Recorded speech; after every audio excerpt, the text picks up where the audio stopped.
Ser podcast.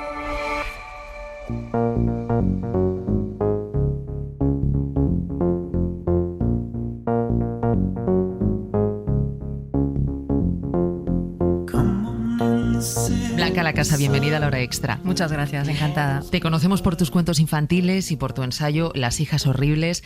Ahora publicas esta novela, El accidente con libros del asteroide. Es un relato breve, pero un relato muy profundo sobre el amor, o más bien sobre el desamor y la forma que tenemos también de percibirnos y de percibir al otro. ¿De qué necesidad surge contar esta historia, Blanca? Bueno, a mí creo que cualquier persona que tenga una edad y una experiencia, o aunque no tenga mucha edad, la verdad, yo creo que esta historia nos ha pasado de una u otra manera, ¿no? Entonces me interesaba mucho no contar tanto una historia, digamos que contar los pormenores o la trama, ¿no? Que yo creo que se ha contado así muchas veces, sino intentar buscar un poco el mínimo común denominador. De ahí que los personajes no tengan nombres, se sepa tampoco de ellos, ¿no? En realidad tú estás casi en el meollo de la cuestión y de lo que está pasando en sus cabezas. Me interesaba analizar cómo es el proceso de enamoramiento o esa romantización que sucede cuando conoces a alguien que te gusta, pero a un nivel muy abstracto. O sea, no tanto digamos que lo que sucede o deja de suceder en la realidad, sino lo que está casi pasando en sus cabezas, ¿no? Y esas proyecciones, esas frustraciones, esas expectativas, que creo que es de donde se mueve el libro, ¿no? En el terreno de la expectativa. Utilizas una voz narrativa y, como decías, esa voz nos va desgranando esta historia de dos personajes que no tienen nombre, de los que apenas sabemos cosas. Sabemos que es una chica que tiene novio y que es un chico que también tiene novio, que se conocen, que entre ellos surge lo irremediable, o no. Todo gira en torno a estos dos personajes, solo en torno a estos dos personajes. ¿Quiénes son? Bueno, en realidad da igual quiénes son. Es que para mí eso era lo interesante, ¿no? O sea, decir, bueno, es que la descripción de los personajes de hecho es ninguna. O sea, tú puedes ser tú, tu hermana, tu madre, tu prima o tu compañero de trabajo, ¿no? Y para mí eso era lo interesante, o sea, que creo que podemos ser todos, ¿no? Y el hecho de que estén solo ellos dos y que no haya nadie más, esto que aludes, es porque yo creo que cuando estamos en esos procesos de enamoramiento o de obsesión, porque tampoco a veces es un poco lo mismo, ¿no? No vemos a nadie más. O sea, solamente vemos a esa otra persona, entonces el resto del planeta desaparece. Y también esa era un poco la intención de contar así la historia. Decir, es que cuando estás ahí, es que todo te da igual. O sea, nada más existe que esa otra persona y los espacios que ocupa en tu cabeza, ¿no? Porque es que lo ocupa todo. Es que trabajas o haces las cosas que tienes que hacer de puro milagro, ¿no? Como metidos en una campana, que es como lo explicas, ¿no? Sí. En la novela. Nos introduces en la historia a través de ese relato que nos hace que todos nos sintamos reconocidos en ese juego de seducción, que al principio crees que puede ir por un lado, pero que luego va dando señales de que a lo mejor acaba de otra manera diferente a la que tú creías al principio. No sé si al final esto nos termina diciendo que el amor es una forma de engaño. Bueno, yo creo que no sé si es una forma de engaño, o sea, creo que estamos siempre proyectando y entonces en esa proyección a veces nos engañamos, efectivamente. O sea, depende de lo que tú estés proyectando. Es que a veces intentamos encajar, digamos que relaciones o conocimientos o personas, intentamos encajarlas en cauces muy estrechos, ¿no? O sea, te quiero decir que yo siempre he pensado que la amistad es una suerte de enamoramiento. O sea, cuando tú conoces a alguien, tú eliges a esa persona te elige a ti y las etapas que se siguen en esa relación son muy parecidas a las del enamoramiento, ¿no? Lo único que hay es que no suele haber un contacto físico, o sí, ¿no? Pero creo que es que intentamos siempre encajar, o sea, cualquier atracción que tenemos por alguien, a veces lo encajamos a trompicones en un molde o en una casilla que no corresponde, ¿no? Entonces, en ese sentido sí hay una parte de engaño.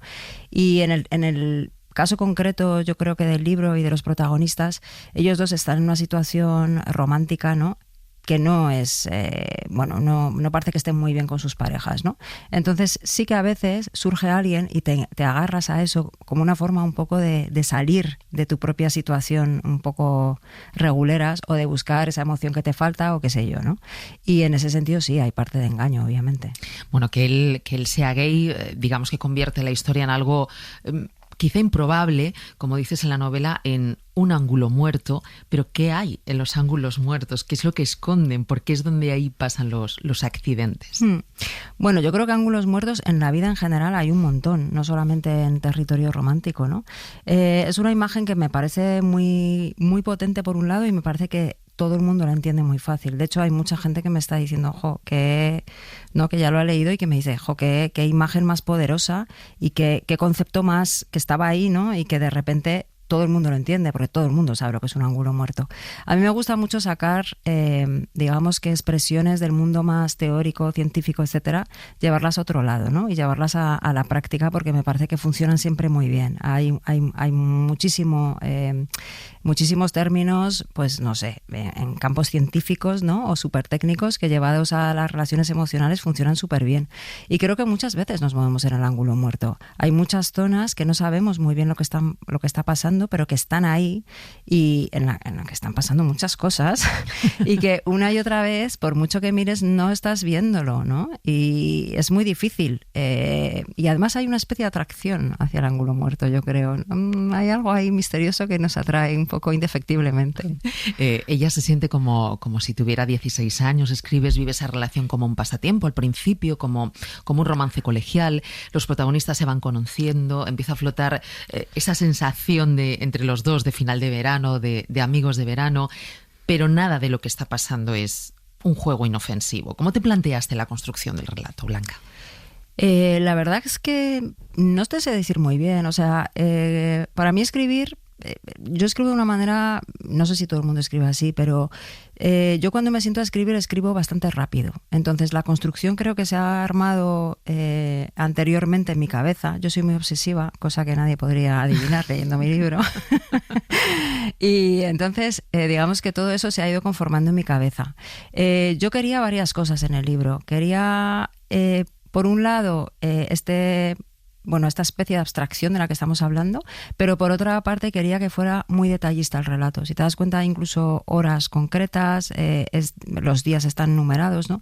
Quería que respondiera casi a una especie de informe policial, ¿no? O sea, porque creo que cuando uno está en ese tipo de obsesiones, vuelve mucho sobre sus pasos, porque también en la historia pasa algo que sucede muy a menudo, ¿no? Que es que la otra parte nos está escatimando información o está yendo y viniendo, nos está haciendo cosas raras.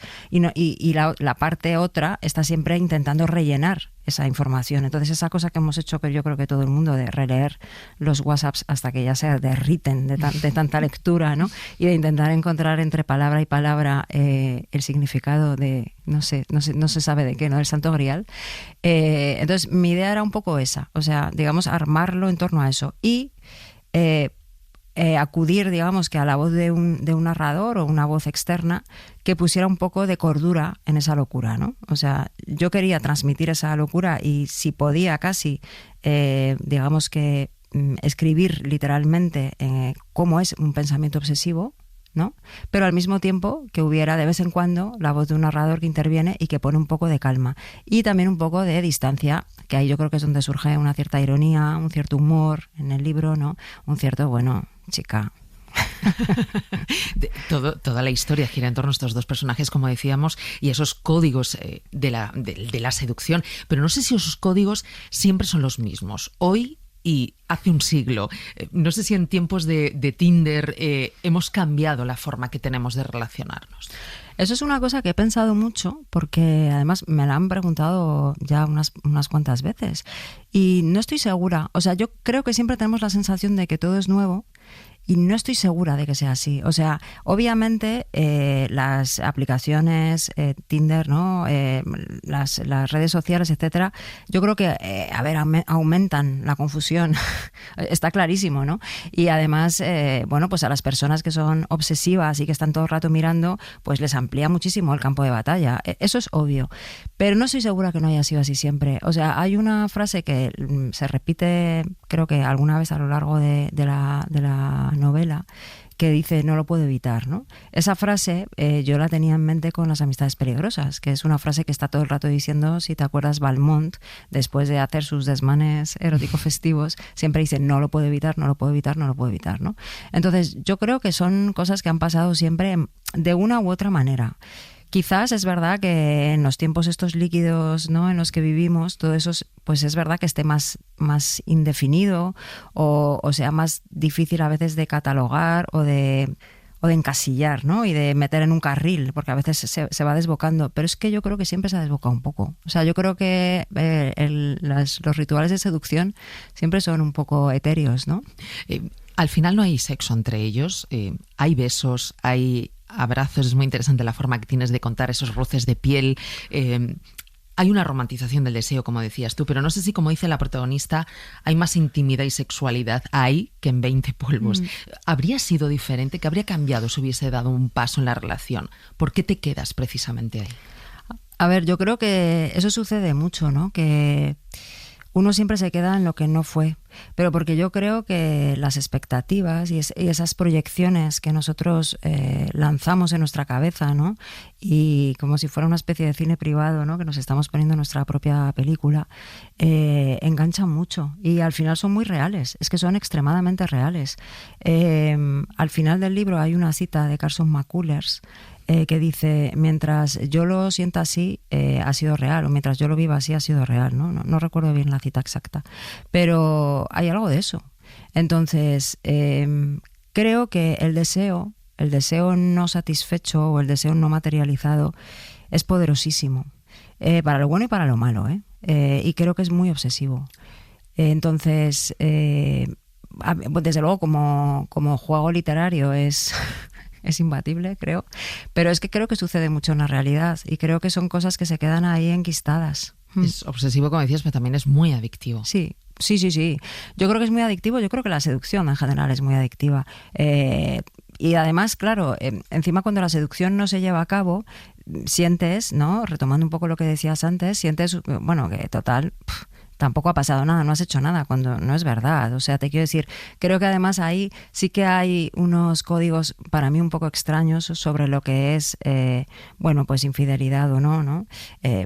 Sinceramente, o sea, creo que compartir espacios súper íntimos con alguien o de repente tener, bueno, pues ese sueño romántico con alguien es algo que es muy íntimo y que además sobre todo ocupa muchas parcelas de tu cabeza y de tu corazón y sin embargo, bueno, hay veces que hay otros episodios que responden más a un deseo físico que no tienen mayor repercusión en la vida de uno, ¿no?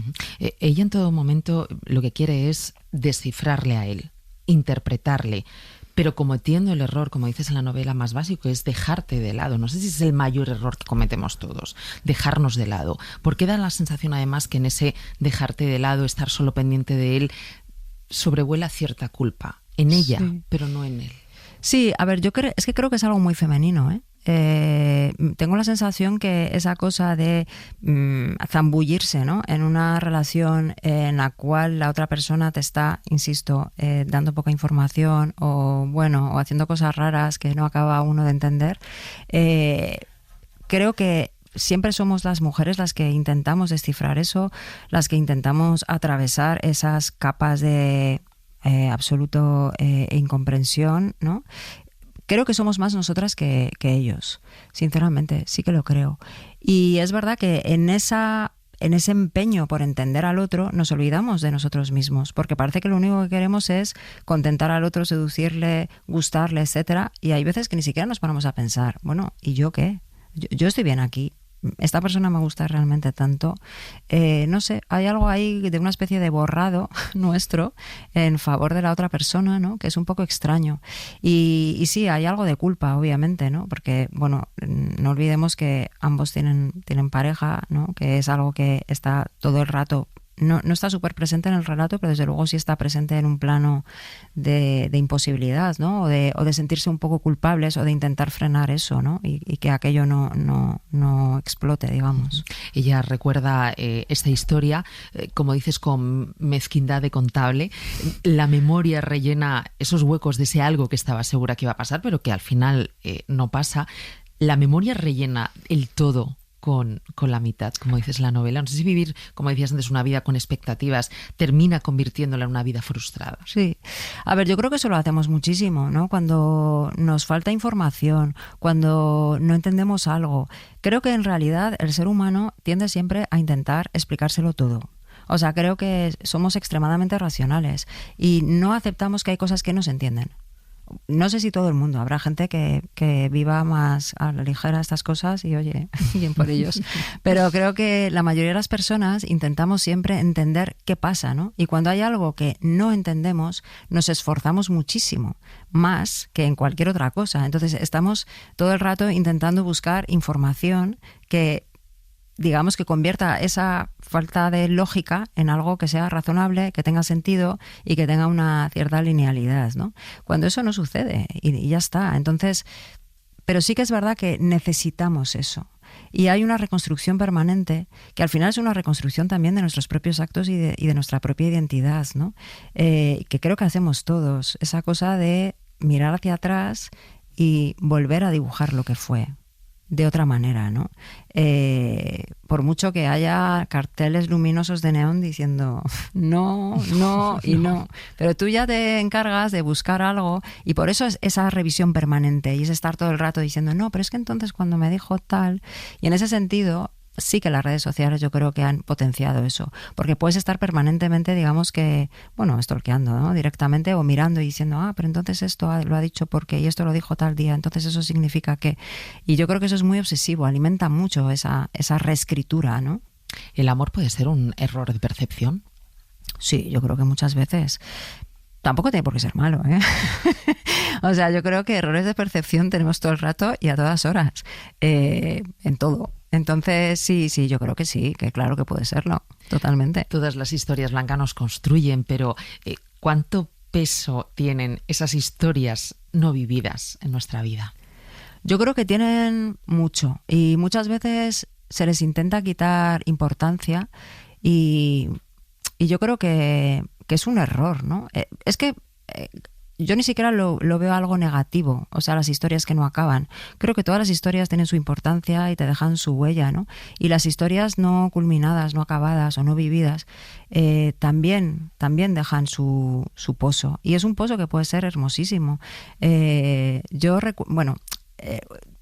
Cuando ya había terminado el libro y lo estábamos editando, casualmente hice una charla sobre Felicia Blanch, viuda de Panero y escritora insigne, aunque la memoria de los Panero se la devorara, ¿no?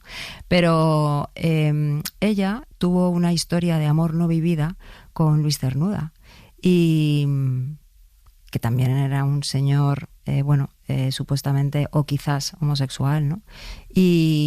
Y ella dice que la tarde que pasó con Luis Rosales paseando por un jardín fue la tarde más feliz de su vida y la tarde que sintió el amor de verdad. Y a mí eso, yo recuerdo cuando lo leí que pensé, wow. Y pensé qué bonito recordarlo así y también qué honesto, ¿no? Decir, es que quizás ha sido la aproximación más cercana que yo he tenido al amor. Y me gustó mucho aquello. Y pensé, claro, es que las historias no vividas... en todos los campos, no solamente en el romántico, también son importantes y también tienen su peso y también hay que darles espacio y hay que vivirlas quizá con cierta alegría, no con esa frustración con que a veces se nos dice que las tenemos que vivir, ¿no? O sea, hay veces que hay cosas que no hay que vivir y está bien no vivirlas, de hecho. Nos ha gustado muchísimo El accidente, Blanca La Casa. Nos vamos a quedar con esa cita que mencionabas antes de Carson McCullers. Mientras yo lo sienta así, de algún modo, es verdad. Muchísimas gracias por haber compartido este rato de radio. Muchas gracias a ti, ha sido un placer.